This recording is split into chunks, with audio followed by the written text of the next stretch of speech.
Autrefois, lorsqu'on avait besoin de faire un crédit, on allait voir le banquier qui nous donnait une lettre de change, ancêtre des billets et des pièces. Au fur et à mesure, le banquier s'est mis à émettre plus de lettres de change que d'or disponible dans ses coffres, car tout l'or déposé par les épargnants n'était pas réclamé en même temps. Aujourd'hui, c'est toujours le cas. Lorsqu'un banquier accorde un prêt, il crée de la monnaie qu'il n'a pas, grâce à une simple écriture comptable.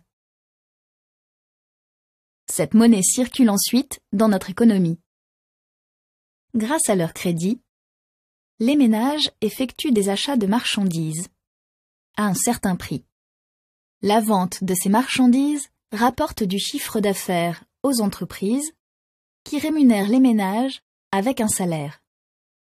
Lorsqu'on rembourse notre crédit à la banque, nous supprimons cette monnaie de la circulation.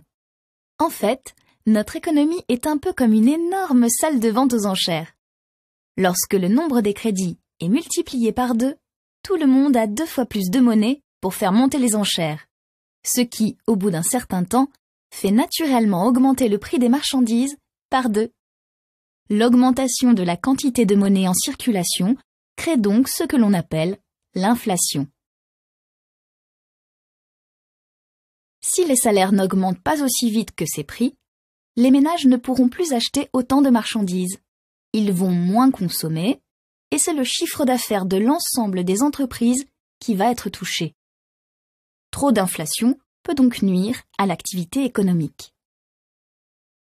Si, au contraire, il n'y a pas assez de monnaie en circulation, elle devient rare. Tout le monde a 2 fois moins de monnaie. Les prix doivent alors se réajuster et diminuent. On parle alors de déflation. Les ménages reportent leurs achats dans le temps. Pourquoi acheter aujourd'hui ce qui sera moins cher demain? Cette baisse des prix touche aussi les entreprises qui voient leurs marges diminuer et entretiennent ainsi la baisse générale de l'activité économique. La déflation est donc également dangereuse pour l'économie. Il est alors fondamental de contrôler la monnaie en circulation dans notre économie. C'est le rôle de la Banque centrale via les crédits accordés par les banques.